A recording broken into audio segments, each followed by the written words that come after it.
Hello, c'est HR, votre chroniqueur. Alors aujourd'hui, je vais vous parler de la version 2024 de Salem, alias Salem's Lot, une adaptation de Stephen King. Avant d'aller plus loin, n'oubliez pas, si vous n'êtes pas abonné, pensez à le faire, pensez à la petite cloche pour les notifs. Let's go!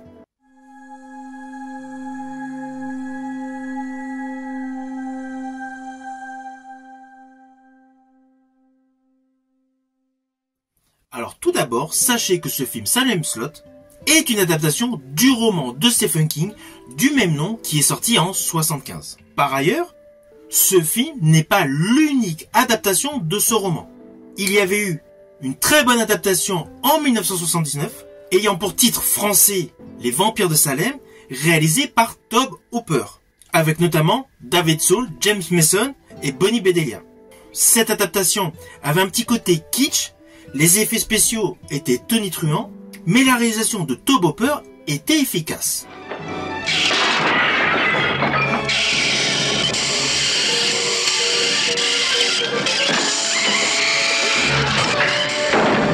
Stephen King, the best-selling author of Carrie and The Shining, takes you on a startling journey to Salem's Lot. Alors en 2004, il y a une nouvelle adaptation, ayant une durée assez conséquente, près de 3 heures, réalisée par Michael Salomon, et portée principalement par Rob Lowe et Donald Sutherland. Sur le plan scénaristique, ce téléfilm était beaucoup plus édulcoré que le film de 79. Rob Lowe, Andre Braugher, Rutger Hauer and Donald Sutherland. Salem's Lot. Mais le budget manquait cruellement, ce qui a conduit naturellement, avec la pointe actuelle des effets spéciaux, de réaliser cette nouvelle version pour HBO Max.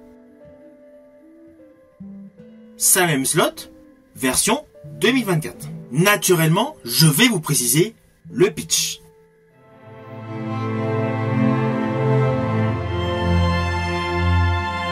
Alors l'histoire suit un écrivain. Alors il est vrai que dans beaucoup de romans de Stephen King, le protagoniste principal est un écrivain. Et dans Salem, c'est également le cas. Celui-ci se nomme dans l'histoire Ben Mears et est interprété par Lewis Pullman. Celui-ci revient dans sa ville natale, Salem's Lot, essentiellement pour se ressourcer, pour retrouver une inspiration pour son prochain roman. Assez rapidement, il s'aperçoit que la ville est en fait le terrain de chasse d'une communauté de vampires. Petit à petit, tous les habitants disparaissent. Voilà, c'est le postulat de base de ce film. Alors, ne vous inquiétez pas, vous me connaissez, je ne spoil jamais. Alors, concernant l'histoire, dans cette version, il y a une réelle fidélité par rapport à l'ouvrage. Certes, il y a pas mal de passages qui ont été épurés. On ne peut pas transformer un roman assez dense en film de 2 heures. Forcément, il y a des passages qui sont tronqués. Mais au vu du résultat, je ne suis pas du tout en adéquation avec les nombreuses critiques négatives sur ce film. Je rajouterai même que pour une fois, une nouvelle adaptation d'un roman de Stephen King est réussie, ce qui n'était pas le cas du dernier film Cimetière.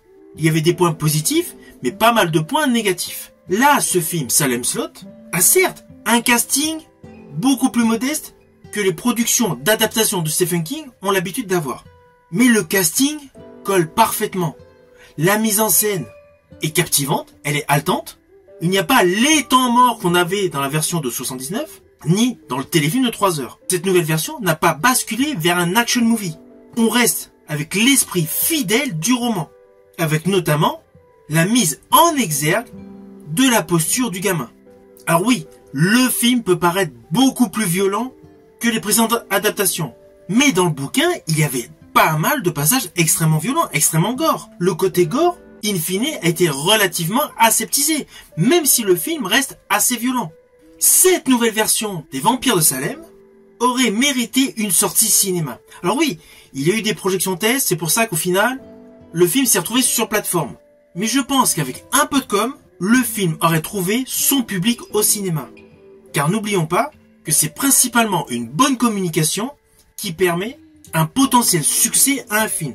Et au vu du budget de ce film, qui n'est pas si énorme que ça, il aurait pu largement être rentabilisé. Alors oui, pourquoi je dis ça? Car la mise en scène, dans le fond, elle est assez classique. Oui, il y a de très beaux effets. Je pense notamment à une certaine scène où nous découvrons le héros avec le gamin autour d'un cercueil par le biais d'un rétroviseur. Oui, c'est assez fugace, mais en fait, dans ce film, il y a pas mal d'effets de style où on voit les séquences, les scènes par objets interposés. Sur le plan budget, ce n'est rien d'extravagant, mais c'est innovant. Tout comme les croix.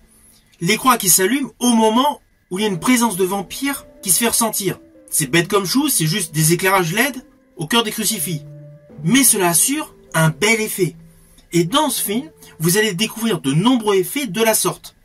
Tout comme l'effet que j'ai particulièrement aimé avec Spencer Clark qui joue le rôle de Mike Ryerson, donc un fossoyeur, où celui-ci, après avoir été mordu, est assis au fond d'un café. Toute la luminosité sombre, le côté bleuté qui arrive derrière lui, sous-jacent, et le contraste de la lumière sépia face à lui, j'ai estimé que cet effet de style confère à cette séquence une dimension effrayante. On va pas se mentir, lors de cette scène, c'est uniquement tous ces éclairages qui assurent une dimension faisant monter l'adrénaline. Alors pour la petite histoire, si vous n'avez pas reconnu cet interprète, c'était lui qui faisait le fils du personnage interprété par Bruce Willis dans Incassable et The Glass. C'était pour la petite histoire. Alors oui, du fait des coupures drastiques par rapport au roman initial, il y a certes la fidélité autour de l'histoire, mais il y a des innovations scénaristiques. Ce qui apporte justement de la fraîcheur et de l'innovation pour une nouvelle adaptation. Et justement, dans ce film, c'est parfaitement maîtrisé. En plus, si vous avez été fan comme moi jadis de l'ambiance des films Carpenter, toute la réalisation de Salem Slot 2024 a la même photographie. On est vraiment dans l'atmosphère des John Carpenter. La musique est stressante et angoissante dans le même style, et les prises de vue à de nombreuses reprises sont totalement anxiogènes. Alors oui, je vais me répéter, mais je ne comprends absolument pas toutes les mauvaises critiques que j'ai vues sur ce film. J'avais pas mal de trucs à voir, donc je ne l'ai pas tout de suite vu. En plus, bêtement, j'ai plongé sur peut-être que c'est une mauvaise adaptation, un mauvais remake, mais in fine, c'est une excellente adaptation d'une œuvre de Stephen King. Tous les fans qui ont lu le bouquin, forcément, vont aimer cette version.